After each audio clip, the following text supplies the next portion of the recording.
Hey everyone, this is Tamara from shelfaddiction.com and welcome to episode 5, Books and Wine, recording from Napa Valley, California.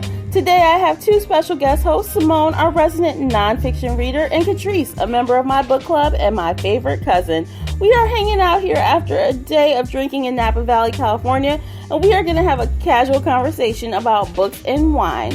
We have a fun few bookish topics, and we'll be talking about our favorite wines and places that we've enjoyed during this trip. Hello, Samone. Hello, Katrice. And welcome to Book Chat. How are you guys today? We're doing well. How are you? Wonderful. Fantastic. Why are you so fantastic? I'm fantastic for a number of reasons. One, I'm in Napa Valley, California. That's my first and foremost. Two, I have a delicious glass of wine in my hand. Three, I'm with some of my favorite people, including my sister and my favorite cousin. All right, awesome. So let's just jump right on in. We have a lot to cover, and I know we don't want to be talking everybody's ear off all night. So let's just jump right on into what we're reading now. You guys know I always love to ask this question of everybody because, you know, we love reading here on the Shelf Addiction Book podcast, and so we are always happy to share. So I'll start off. Right now I am reading, First Touch by Laura Lynn Page.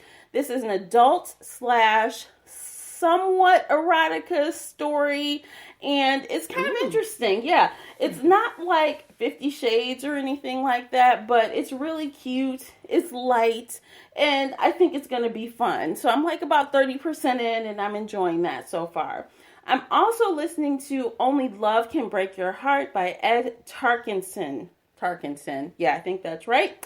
This is a coming of age kind of historical fiction story. It takes place in the 70s through, I think, the 80s. And it's kind of interesting. I'm actually about 70% done with this title. It's really about, like, how this kid grows up. This kid his name is Rocky, and he grows up in this, like, rural area, and he's got a lot going on. His brother is kind of weird. His family is kind of weird. They have quirks, like unbelievable quirks.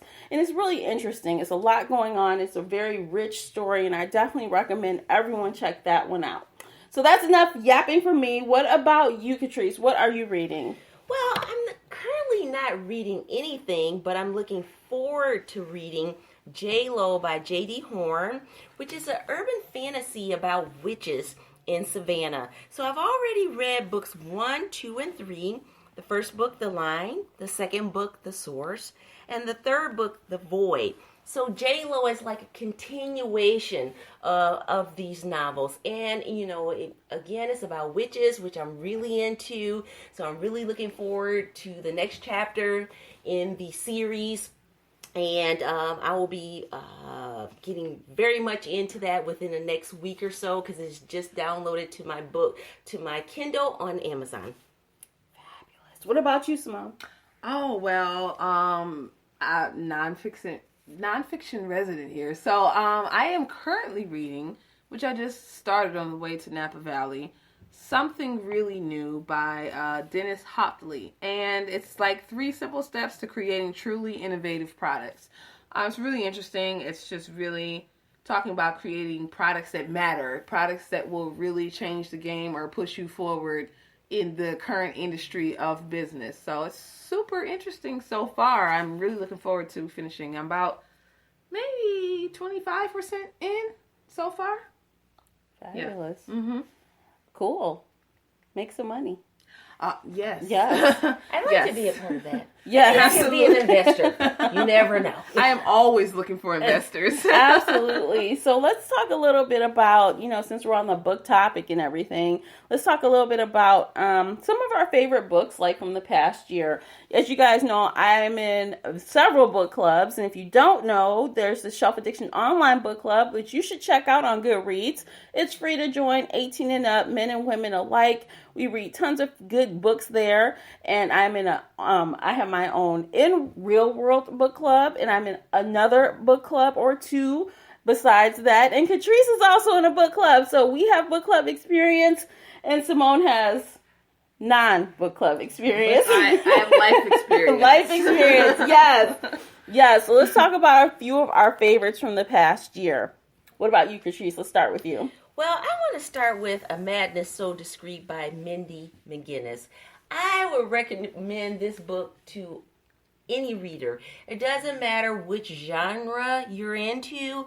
I just feel like the storyline is so complex and so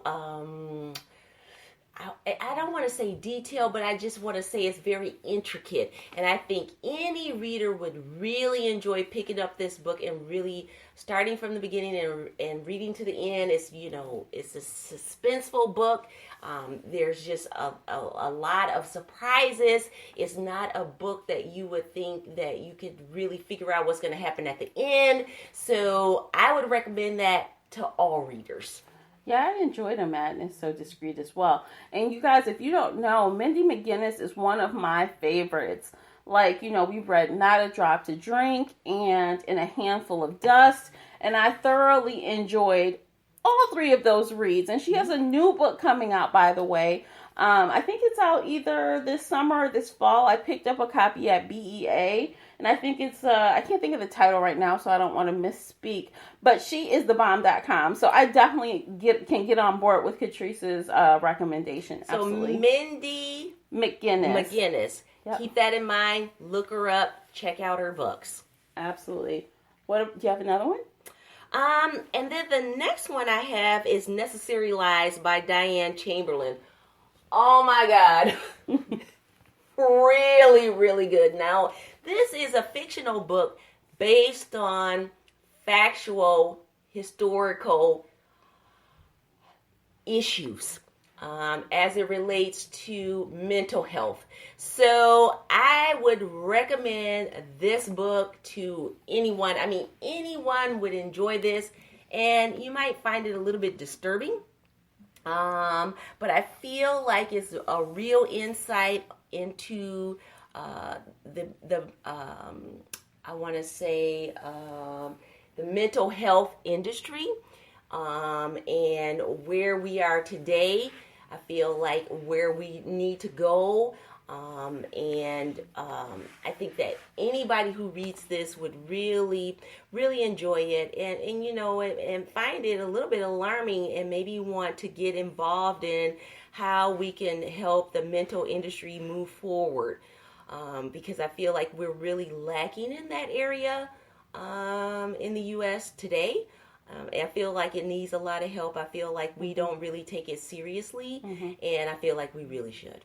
Yeah, another thing about this book is that it really had a lot of good conversation. So this would be a great book club read, seriously. We had tons of talk, like we were talking, like Katrice mentioned about the mental health field.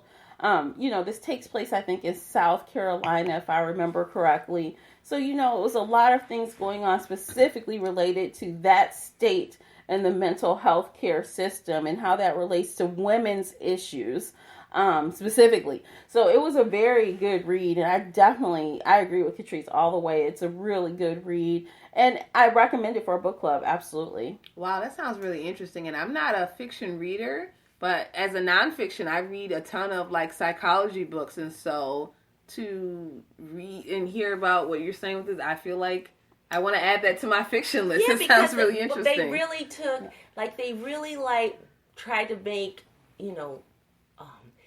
women specifically be undereducated, and they really, because of that undereducation and the environment that they were in, they really took advantage of that with trying to sterilize these people, trying to make a, I don't know, it's like, oh, that person's IQ is not this high, so really they don't need to procreate. They just did a lot of horrible things, and really it's based upon a true story. Yeah. So I think, people would really gain some insight about, just America and our thought process, if they were to read this novel. And I think everyone that read it would enjoy it. Wow. Yeah. I agree. Yeah. So what about you, Simone? What do you have for us in the nonfiction world? In the nonfiction world, if I had to say my favorite book this year, I would have to go with Smarter, Faster, Better by Charles Duhigg. And it's a fantastic book because, of course, he uses a lot of real life situations, and there's obviously a lot of research involved because a lot of these situations are pulled from the corners of the earth. But they depict, how people are growing and learning and becoming smarter, better, faster. And I think my favorite thing from this book is the concept of an innovation broker. Mm-hmm. Those of you out there in the podcast stratosphere, you all don't know, but I've recently made a dramatic change in careers, and being an innovation broker is just the concept of pulling ideas from your life experience into your new current profession. And so if you have unrelated experiences, you might be able to come up with more innovative solutions to problems than those people that may have studied in a field their whole life. And so that was one of the main concepts that I really loved about the book, that I really took away. But there's just so many interesting stories in this book about things that people have done and how they have, just created innovation and moved to the next level and really just kind of changed the world's trajectory. Because if one person can do it, everyone else wants to do it. Yeah. It's really fantastic. I listened to this on audiobook, and it's an easy listen. It's really interesting. Definitely check it out if you can. Oh, I absolutely will. I will add that one to my list because that's kind of pertains to my situation as well. So I'll definitely add it to my audiobook list. And we were talking before a couple weeks back, audiobooks are great for nonfiction reads. It seems to be a little bit easier to digest. So I definitely will check it out on audiobook. Absolutely. Yeah. Okay, so for myself, I have one that we read actually in book club a little, maybe almost just shy of a year ago, and it just really stuck with me, and that is Luckiest Girl Alive by Jessica Knoll. That is a adult book, and it's really about, it touches a lot of things: women's issues, bullying, personality issues or psychological issues. There's a lot going on. It's a heavy book, but there's a lot of drama and a lot of suspense, and it's a little bit of a thriller, I'd say, just with everything that's going on. And I feel like that book club meeting was another one that we really talked really easily and smoothly without any pre-direction or questions. I mean, that book just had so many topics that we could discuss, and it was really it is kind of, I hate to compare it to Gone Girl because everyone compares everything to Gone Girl, but it's one of those books you really didn't expect what was gonna happen 100%. You knew something bad was coming, but not exactly what. And I enjoyed that part. And when that situation happened in the book, I'm like, oh my God, I can't believe, it's crazy. And so it's crazy. And it was a good one. And it was making the rounds last year. It was pretty popular last year. And in my opinion, it's still worth taking a read, referring it to your book club. It was a really good read. What do you think? And I have to agree with Tamara. I mean, books that are not predictable, books that have sways and turns and oh my God, what really happened? Those are the best books to read. No one wants to read something that you can predict what's going to happen on page 10 or page 20, page 50 or what have you. But when you have those surprising twists and turns, oh my God, they make for the best reads. Mm-hmm. And this one definitely had a lot. Even up to the end, you kind of, she had a personal situation that needed to be resolved. And at the end of it all, and that's nothing about this book. It kind of went from present day to past to explain a story. And I like when it's told in a, not in a non-lateral way, I guess, so it's kind of you're jumping back and forth, but it's really clear and easy to read and fast to read. So I definitely would recommend that as well. I would check it out if I were you. Yeah, absolutely. So let's just move along to something a little bit more fun, and that is wine. Wine. It's wine time, you guys. We are in Napa Valley, so of course we have to talk about wine, and we are drinking it right now. Absolutely. Yes. it's never too early or too late for wine. So what I'm drinking right now is Cab. It's a Cabernet Sauvignon, and Cab has been one of my favorite wines for like the last year and a half. I've been drinking it nonstop, and obviously I still love it. It's pretty good. It's hotel, room wine, but it's all good. It tastes good, and it does the job. So yes. You gotta do what you gotta do Yes. at 11:46. Yes. Absolutely. And for myself, I always consider myself a Riesling drinker. So when I came here, I'm thinking, oh, what do you have in a Riesling? But I have to say that now I am on board as a Chardonnay lady, right? I really enjoy that a lot. I also really enjoyed Zinfandel, which I thought I never would because I feel like it's a hood wine, but it's really not a hood wine. It's really good here out in Napa Valley. So I learned a lot in terms of wine being here on our wine tasting tour. You know what? I agree with you with the Zinfandel. I always thought of it as that pink wine that is just for, people who don't really know what they're drinking. Like, yeah, so like the amateurs drink Zinfandel, right? But they drink the white Zinfandel. White Zinfandel, yeah. That's the one. That's it. Yes. That's the amateur wine. Exactly. So this trip, we did taste some really good Zinfandels, and I'm like, yes, I'm about that. So I'm going to pick up some in the store and just start testing and sampling. So I might have to add that to my new, wine list. Yes, and I'm currently also drinking Chardonnay, even though my glass just got empty. And even though I know it's probably not like appropriate to like drink the Chardonnay and then drink the Cabernet Sauvignon, I think Tamara could use a little assistance with the Cabernet Sauvignon. And I'm in agreement.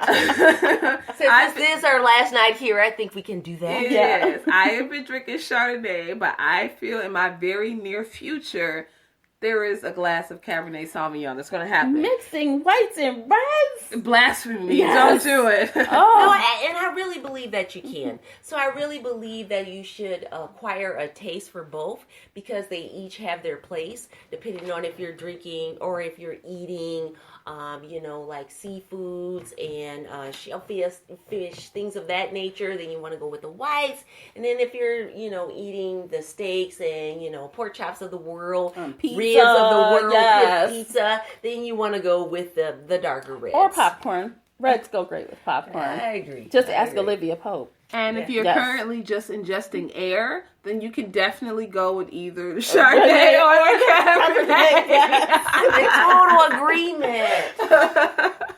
Yes, I really think you should not be personally drinking any wine that you can't drink without food. I mean, I understand the whole pairing philosophy and how, different foods and flavors taste best with wine. But honestly, you're not going to be making that perfect pairing every time you drink wine. So it needs to be good by itself. It needs to stand on its own. Yeah, I would agree with that. And segueing into that is we had an opportunity to go to Brown's Estate, which is a Black-owned winery, and they put on a fantastic tasting along with food and wine, and they do a lot of Zinfandels. Yep, red right? Zinfandels, yep. Right? Mm-hmm. And then they also do one Chardonnay, if I remember correctly, yep. which I thought was really good. Mm-hmm. But their Zinfandels are like the bomb.com. And they also have a Cabernet that was delicious. Yeah, they had a well. Cabernet blend. I don't think it was 100% Cab. I think they said it was like... Because most of the Cabs are blends. Yeah, As we found out being in Napa Valley, there's been a lot of wine education. Estate. It was fantastic. I would recommend that anyone coming out here, look them up and check them out. Yes, and actually I did love going there, but in full disclosure, if you're from a flat country, like, okay, you guys know I'm from Michigan, so it's pretty flat in Michigan, right? So Brown, their estate is in the middle of the mountains, right? It felt like the mountains to me, with the curvy roads and the up and the down of the elevation. It was kind of treacherous. Yes, we had truck drivers bumping behind us because they felt like we were going too slow.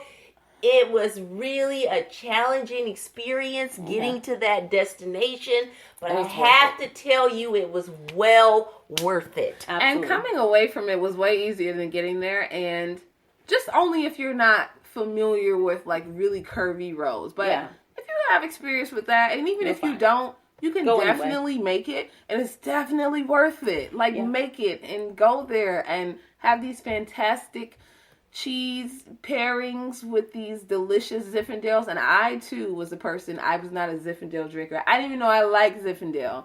I don't even know that I've even had, like, a full, like, Zinfandel. Like, I've only had the white Zinfandel. Yeah. It was amazing. It was a fantastic. I definitely ordered my bottles, and they will meet me at my house in Atlanta because they were amazing, and I had to have them. I agree with you, Simone and Tamara. It was fantastic. Yeah. One of the best wine tastes that we had while we were staying here. Yeah, absolutely. I think it was the best one. Yes, yeah. I think it was the best. And our guide, I guess you would call him, Sean, he was amazing. He's very knowledgeable about the family, about the wines, about the processes of how they make their wines. About the pairings. Yeah, the pairings. He knew everything. He knew everything, and he was just a fantastic host. Yeah. Just charismatic. It was a great time. Yeah, actually it was. So if you have any, like, fear of the driving there, just pretend you're in, like, Fast and the Furious and go for it. Just do it. Just do it. That's all I say. Yes, absolutely. So while we're talking about that, let's talk about a few of the highs that we've had during this trip. We've had a great, 5 days tomorrow. It's a little short trip. We could have probably stayed a little longer, but, back to reality as it is. So let's share. Simone, let's start with you. What's one of your highs? I don't, we just talked about it, but we had a lot of great tastings and a lot of great wine. But I have to say my high is by far the Browns winery. That was my high. It was great. It was just a fantastic experience. And of course, the lovely people that I shared this experience with, that was also my high. Yeah. Well, for me, I feel like my high was not necessarily associated with wine tasting. For me, I feel like my high was the hot air balloon experience. It was something that I've never done before in my life. So this was the first time.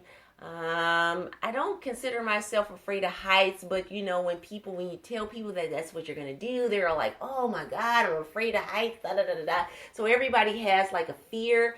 But I have to tell you, it was the most peaceful, beautiful experience that I've ever had in my life. Like when you're up there, it's just like you and the birds. Yeah. That's it. Yeah. And it's so calming. And it was just like, it was phenomenal. It was. And so I really feel like that was my high of the trip. And that is something that I want to do again, right? In a different area. I feel like it would be the same. I agree with you. That's my high as well. And you know what, you guys, just a little bit of, tidbit. We were in flight for about 55 minutes. We went about 6 miles in that 55 minutes. And we went 6 miles into the air, to be specific. Yeah, we went up 2,850 feet, yes, into the air. And then, we traveled that distance and we could see, now we're in Napa Valley now, but we were able to see to the Bay, to San Francisco. It was amazing. It was stunning. And I would definitely do that again. It was definitely amazing. Yeah. And another high, I agree with Simone on this respect, it was the people. Like, it really made it fun no matter what activity we were doing. It was a large group of us. It was like 14 of us. But, not everyone would do every event. So even no matter how the group was cut, it was a fun time every time. And that always makes a trip pleasurable. A fantastic group of ladies. Yes, Yeah. love them. They were all welcoming because this is the first time that I ever met these group of ladies, aside from my cousin and her book club, and she is one of my 3 favorite cousins because you know all of her sisters are my favorite cousins. So it was just a really great experience, and everybody was welcoming. No cattiness, no uncomfortableness. It was just really a phenomenal experience. It really was. You know, it's not like a high quote unquote, but I have to say I really enjoyed our hotel location. Yes. The hotel itself was really nice. The staff was really nice. The accommodations were very lovely. And, you know, I love that they gave us free wine every night at like, 5 to 6 o'clock For or 2 something. hours. Yeah. So, I mean, it can't hurt to come back from tasting wine all day and drink some more wine for free. And, like, it's really easy access to downtown, you know, Napa Centrally area. located to everything. Yeah, we could pretty much walk, or like a 2 or 3 minute car ride to a lot of delicious restaurants. So The only great. downer that I would say is that it was really cold this week. It was cold. It was really warm the week before we arrived. It's going to get really warm after we depart. But while we were here, it was a little bit chilly. Yeah, and rained a little, sprinkling off and on a little bit. So I would suggest that if you're planning a trip here, please check out the forecast and pack accordingly. And no matter the forecast, because it kind of lied to us, just bring a couple jackets, bring a sweater, at least for all the the AM. time. Yeah. At least for the AM. And the PM. And the PM, yes. Yes, but it's absolutely amazing here. And I definitely recommend you coming if you've never been to Napa. It's fabulous. I know I will be back sooner or later. So I don't know. Oh, yeah. One more thing we did on our trip that should be noted. It wasn't necessarily in the high category, but we had a great time in San Francisco today. Oh, yeah. Yeah, we took a little 1 hour one way and maybe almost 2 hours the other way. Yeah, a little bit of traffic. Yeah, road trip to San Francisco. We went to the Golden Gate Bridge and we went to the Fisherman's Wharf, Pier 39. Yeah. And walked and bought, touristy souvenirs. You know what you have to do when you go to the pier, right? Yes. They have a lot of different things you can do. You can see the sea lions who really smell. Yeah. They're out there for you to see, the whole school of them. It was, a sight to see. They have an aquarium out here. There's just a lot of activities that you can do. Just a really good time. For those lefties in the house, they have a fantastic left-handed shop with a bunch of fun left-handed gadgets for left-handed people. Yeah. You already know, I mean, maybe if you watch The Simpsons, you may have seen the Leftorium, but, in real life, it was pretty fun to go there. Yeah, they had these really cool items. One item in specifically that mug. I'm not going to, spoil it for you, but if you ever see these lefty mugs, you'll know what we're talking about. Not for the right-handed people at all. It is not. It is not. If you try, you might find some kind of problem if you try to use it.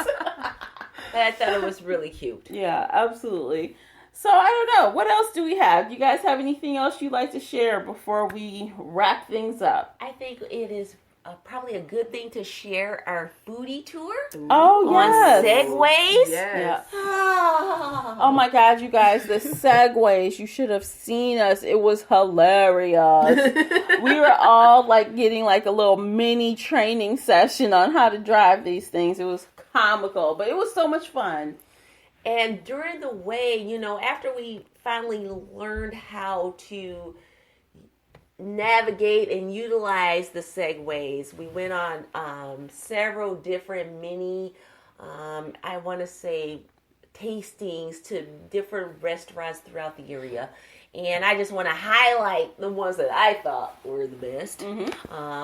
I love the taco truck. Yes, taco truck. It was amazing. When we get carne asadas, oh, it was so good. So good. So good. And guess what? They only cost $1.75. Yes. It's amazing. Really, really good. And then we went to, and I'm not quite sure what the name of the restaurant is, but they had a dessert called the Twixt. where they had a homemade shortbread with caramel and chocolate, and then like this amazing like almond ice cream. I would recommend that salted, a little sea salt on top. Yes. It was perfect. Caramel ice cream and sea salt is perfect pair. Yes. Oh my God, it's phenomenal. Yeah, It's just a great experience. And on the same Segway tour, there was actually, I believe it's like a wine, liquor, spirit store that also has like a small Italian restaurant. And I can't remember the name of it, but I know the name the name of the dish we had was the Malfatti. Malfatti, yes. Oh my God, it was so good. And you all may not know, I'm pescatarian, and so this particular one I had with a marinara sauce, but it just like there was no meat and like it's like the insides of the ravioli that are kind of cooked down and put in the sauce. Yes. Delicious. Yeah, so it's the inside of a cheese ravioli.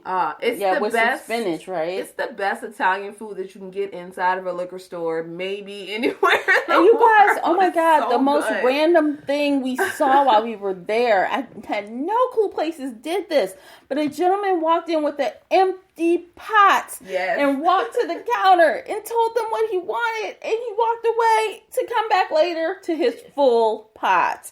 So you can totally play off their food as yours. Eco-friendly. It was amazing. Yes. It was really good. I mean, it was, I would definitely recommend that somebody do a foodie tour Segway when they come here. Because walking, not so much. Although I'm a healthy person and try to run and walk when I can, but if you want to see the type of sights that we saw, the best way to do that is on a Segway, and you should definitely book a tour. Yeah, and we also have had, of course, some wines. Of course, you can't have any tour in Napa Valley without wines. So the winery, I think it was a winery. Yeah, we stopped. Yeah. And we had some pretty good wines. I think they were they all white? They were mostly white. And this is one of the few places in Napa, and one other thing we've learned since we've been in Napa, that majority of the things that they grow here are for the red wines. Yeah. But this particular winery we stopped at had more of the white wines. So it's very kind of unique to the Napa area. But they were delicious. Yeah, they were. They were good. Unfortunately, not as good as brown steaks, which was exceptional. Yes, but they were good. I tend to agree. Yes, and that was our first day here, so that was a pretty good starting point. So we had lots of fun here, and we hope that us sharing with you will make you want to check it out. All right, so I guess that's all we have for today. Anything else bookish you guys want to share before we jet on out of here? It's been great speaking with all of you. Yes, thank you for joining me this evening. Absolutely. Bookish or wine-ish? Drink wine. That's what I have. Yes. Good advice. I'll take it. Okay, you guys, thanks so much for listening and joining in today. As usual, please subscribe, hit the follow button on Spreaker.com so you'll be notified next time I post a podcast, which is going to be every Wednesday night at 6 p.m. Eastern Standard Time. So until next time, happy reading, and I'll talk to you then. Take care.